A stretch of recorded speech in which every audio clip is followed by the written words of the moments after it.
Daily trading के बारे में, इंट्राडे और डेली ट्रेडिंग के फायदे के बारे में, नुकसान के बारे में और रिस्क के बारे में। इसके साथ ही जानेंगे किसमें ज्यादा प्रॉफिट है। तो आपको सारी जानकारी इंट्राडे डेली ट्रेडिंग के बारे में मिलेगी। इसके साथ ही जो भी जानकारी दूंगी वो मैं खुद के एक्सपीरियंस से दूंगी। इसके साथ ही आपको जो भी मैं आज बताऊंगी विद एग्जाम्पल से सिखाऊंगी। तो आपको ये वीडियो लास्ट तक जरूर देखना है। इसके साथ नमस्कार दोस्तों, वेलकम है share market with Kanchan channel में। आप मेरे चैनल को सब्सक्राइब, वीडियो को लाइक और बेल आइकन को प्रेस करना बिल्कुल भी ना भूलें, जिससे कि जब भी मैं शेयर मार्केट की वीडियो बनाऊं आप तक सबसे पहले नोटिफिकेशन पहुंच सके। सबसे पहले बात करते हैं इंट्राडे क्या है। इंट्राडे ट्रेडिंग का मतलब होता है आपके पास सेम डे, यानी कि आपके पास सिर्फ एक दिन का ही समय होता है। आपको उसी समय में शेयर को खरीदना और बेचना होता है। जो भी आपने स्टॉक को बाय किया उसको सेल करना है। यदि आपने पहले सेल किया तो आपको बाय करना है, यानी कि आपके पास सिर्फ एक ही दिन का टाइम होता है। तो आपको पता चल गया होगा कि इंट्राडे क्या है। एग्जाम्पल से समझते हैं। मान लीजिए आपने सुबह कोई XYZ शेयर 550 रुपए पर बाय किया है, तो आपने उस शेयर को 560 रुपए पर बेचा है, यानी कि आपने सेल कर दिया है। आपने क्वांटिटी लिए 100, यानी कि आपने 100 शेयर 550 रुपए पर बाय किए और आपने सेल किए 560 रुपए के, यानी कि आपको पर शेयर 10 रुपए की प्रॉफिट होगी। तो आपको पूरी टोटल अगर प्रॉफिट की बात करते हैं तो आपकी पूरी टोटल प्रॉफिट होगी 1000 रुपए, यानी कि आपको पर शेयर के अकॉर्डिंग यदि बात करते हैं तो आपको 1000 रुपए की प्रॉफिट होगी यदि आपने 100 क्वांटिटी बाय की होगी। इंट्राडे के फायदे नंबर 1 की बात करते हैं, जल्दी प्रॉफिट। कभी कभी कुछ घंटों या कुछ मिनटों में भी आपको ज्यादा प्रॉफिट हो जाती है। नंबर 2 की बात करते हैं, कम पूंजी, यानी कि आपके पास कम पैसे भी हैं तो आप कम पैसों से भी इंट्राडे ट्रेडिंग कर सकते हो, क्योंकि यहाँ पर आपको मार्जिन मिल जाता है। नंबर 3, आपको मार्केट मूवमेंट को समझना है और आपको सही समय पर शेयर को बाय करना होता है, यानी कि आपको मौके का फायदा उठाना आना चाहिए। यदि इंट्राडे के नुकसान की बात करते हैं तो इंट्राडे में नुकसान भी बहुत ज्यादा होता है। नंबर 1 की बात करते हैं, रिस्क बहुत ज्यादा होता है।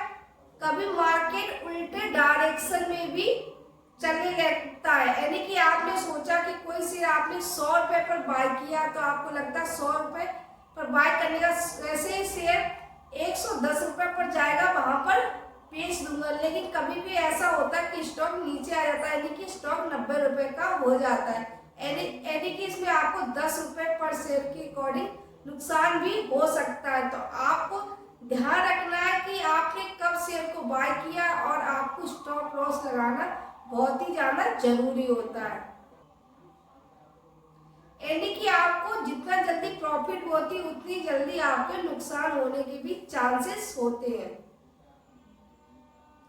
नंबर 2 की बात करते हैं, आपको लगातार नजर रखनी होती है चार्ट पैटर्न पर कि स्टॉक में क्या परफॉर्मेंस चल रही है, यानी कि कैंडलस्टिक आपको देखनी आनी चाहिए। आपको हमेशा ही जब तक आपका शेयर बाय किया है तब तक सेल, तो आपको तब तक स्टॉक पर नजर बना के रखनी होती है। हर एक मूवमेंट पर आपको नजर रखनी पड़ती है। नंबर 3, यहाँ पर आपको ब्रोकरेज टैक्स भी ज्यादा लगता है। नंबर 2, डिलीवरी ट्रेडिंग क्या है। डिलीवरी ट्रेडिंग का मतलब होता है आपको शेयर लंबी अवधि के लिए खरीदना होता है, यानी कि आप शेयर एक दिन के लिए, 2 दिन के लिए, सप्ताह भर के लिए, महीने भर के लिए, आप कई सालों के लिए भी शेयर को होल्ड कर सकते हो, यानी कि अपने शेयर को डीमैट अकाउंट में रख सकते हो। इसमें कोई भी समय की पाबंदी नहीं होती यदि आपने डिलीवरी में स्टॉक को बाय किया है। तो आपको समझ में आ गया होगा डिलीवरी क्या है, डिलीवरी में स्टॉक को कैसे होल्ड किया जाता है और कितने समय के लिए होल्ड किया जाता है। तो आपको सारी जानकारी हो गई होगी। एग्जाम्पल से समझते, मान लीजिए आपने कोई भी XYZ शेयर 2500 रुपए में बाय किया है, तो आपने स्टॉक को 1 साल के लिए होल्ड किया, यानी कि 1 साल के लिए खरीद के रख लिया है। तो ऐसे में क्या होगा, जब शेयर 3000 रुपए हो जाएगा तो आप उस शेयर को सेल कर सकते हो, क्योंकि आपने उससे डिलीवरी में बाय किया, यानी कि यहाँ पर कोई भी टाइम की कोई भी पाबंदी नहीं है। तो आपको पर शेयर 500 रुपए तक की प्रॉफिट हो जाएगी। यदि आपने 2500 में खरीदा है तो आप 3000 रुपए पर शेयर को बेच सकते हो।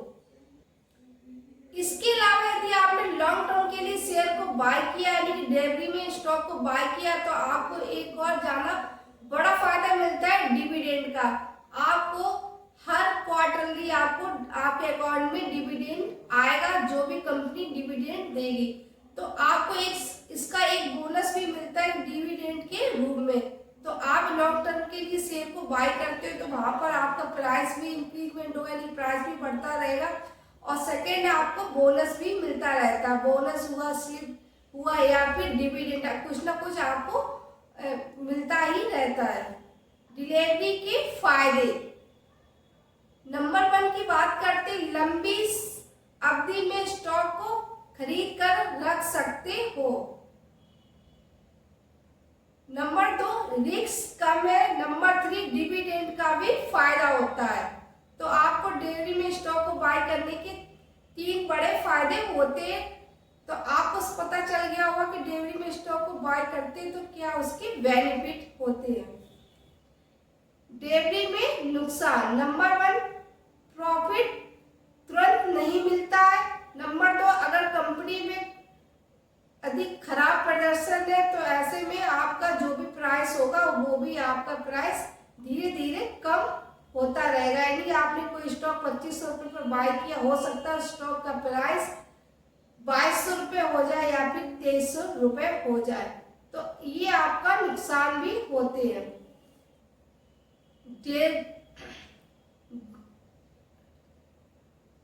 इंट्राडे और डिलीवरी में तुलना करते हैं, यानी कि कंपैरिजन करते, तो ऐसे में दोनों में काफी ज्यादा अंतर होता है। यदि इंट्राडे की बात करते हैं, इंट्राडे में सेम डे होता है, बल्कि डिलीवरी में आप लंबी अवधि तक स्टॉक को बाय करके रख सकते हो। यदि रिस्क की बात करते हैं तो इंट्राडे में रिस्क बहुत ज्यादा होता है और डिलीवरी में रिस्क बहुत ही कम होता है। रिटर्न की बात करते हैं तो रिटर्न जल्दी होता है, अस्थिर होता है, लेकिन डिलीवरी में रिटर्न धीरे धीरे बनता और स्थिर होता है। पूंजी की तो यहाँ पर आपको कम रुपए में भी आप इंट्राडे कर सकते हैं, लेकिन डिलीवरी में आपके पास ज्यादा पूंजी होनी चाहिए। इंट्राडे में आपको नजर बना के रखनी होती, लेकिन आप डिलीवरी में स्टॉक खरीदते हो तो आपको फंडामेंटल चेक करना आना चाहिए और क्वार्टरली रिजल्ट के बारे में आपको अपडेट रहना चाहिए। यानी कि यहाँ पर आपको कम ध्यान देना पड़ता है, यानी कि इंट्रा में आपको हर 1 मिनट बाद ध्यान देना पड़ेगा। बात करते हैं इंट्राडे और डिलीवरी में किसमें सबसे ज्यादा रिस्क है। इंट्राडे में प्रॉफिट जल्दी बनता है, लेकिन रिस्क बहुत ज्यादा होता है। यदि डिलीवरी की बात करते हैं, डिलीवरी में प्रॉफिट धीरे धीरे बनती है और रिस्क भी कम होता है। यदि आपको एक स्मार्ट टिप्स दे तो शुरुआत में जो निवेशक है या बिगिनर है या इन्वेस्टर है, तो शुरुआत में उन्हें इंट्राडे नहीं करनी है, उन्हें डिलीवरी में पैसे को इन्वेस्टमेंट करना है या उन्हें डिलीवरी में स्टॉक को बाय करना है। इंट्राडे से दूरी बना के रखें, क्योंकि आपने अभी तक इंट्राडे से पैसा नहीं बनाया, तो आपको पहले स्टॉक से पैसा बनाना है, यानी कि डिलीवरी में स्टॉक को बाय करके पैसा बनाना है। उसके बाद कुछ अमाउंट आप इंट्राडे में लगा सकते हो। यदि आप मार्केट को समझते हो और आपको रिस्क लेना आता है तो आप इंट्राडे कर सकते हो। यदि की नॉलेज नहीं है, कम समझ है, तो आप डेयरी में स्टॉक को बाई कर सकते हो। यदि आपको बेहतर तरीके से पैसा बनाना है तो आपको कुछ पैसा डेयरी में लगा देना और कुछ पैसों से आप इंट्राडे ट्रेडिंग कर सकते हो। दोस्तों, इंट्राडे और डेयरी दोनों के फायदे भी हैं और दोनों के नुकसान भी है, लेकिन जरूरत है आपको सही नॉलेज की, डिसिप्लिन की और सही जगह पर एंट्री की। यदि आप इन चीजों को अच्छे से समझते हो तो आप इंट्राडे और डेयरी दोनों से ही पैसे को बना सकते हो। तो यदि आप बिगिनर हो तो आपको शुरुआत में डेयरी में स्टॉक को बाय करना है। यदि आपको अच्छी खासी शेयर मार्केट के बारे में समझ है तो आप इंट्राडे भी कर सकते हो। तो इंट्राडे में आपको कम अमाउंट से भी पैसा बना सकते हो, लेकिन आपको समझ कम है तो आप डेयरी में पहले पैसे को इन्वेस्टमेंट करें, पहले वहां से पैसा लें, उसके बाद आप इंट्राडे में लगा सकते हो। यदि आपको ये जानकारी अच्छी लगी, आपको लगता है ये वीडियो आपको आपके काम में आ सकता है, तो आप मेरे चैनल को लाइक एंड सब्सक्राइब और कमेंट करना बिल्कुल भी ना भूलें। जो भी आपको जानकारी चाहिए आप कमेंट में लिख सकते हो, मैं उसके ऊपर भी वीडियो बना दूंगी। लेकिन आपको सही नॉलेज होनी चाहिए। जो कि मैं जानकारी देती हूँ मैं खुद के एक्सपीरियंस से देती हूँ, और इसके साथ ही जो भी जानकारी देती हूँ सिर्फ आपको एजुकेशन पर्पज से देती हूँ, जिससे कि आपको सही से जगह पर शेयर मार्केट में पैसे को इन्वेस्टमेंट करें और अपना पैसे को और भी ज्यादा ग्रो कर सके। कंप्लीट वीडियो देखने के लिए thank you so much. Bye bye and take care.